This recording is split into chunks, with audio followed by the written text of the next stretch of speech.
Is your 2002-2006 GMC Yukon's AC or heat not blowing, or only working on high? The blower motor resistor is a likely culprit. This resistor controls the fan speed by regulating electrical resistance. When it fails, often due to corrosion or overheating, you'll experience these symptoms. First, confirm the resistor is the issue.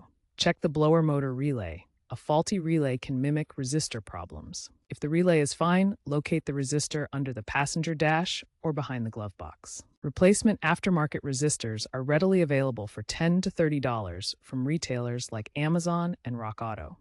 Opt for OEM, AC Delco Part 5249874, or reputable aftermarket brands to avoid counterfeit parts. This quick repair can save you hundreds compared to a professional fix. We'll walk through the step-by-step process to replace the blower motor resistor in your GMC Yukon. First, disconnect the battery to prevent any electrical shorts during the repair. Access the blower motor resistor, usually located under the passenger side dash. Remove trim panels using a trim tool and screwdriver. Unplug the electrical connector from the old resistor.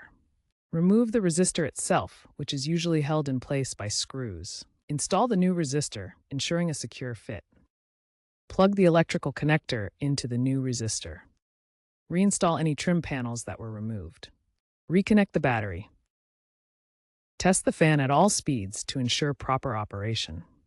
As a preventative measure, apply dielectric grease to the connector to prevent future corrosion.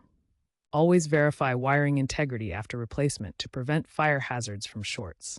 If problems persist, seek professional diagnosis.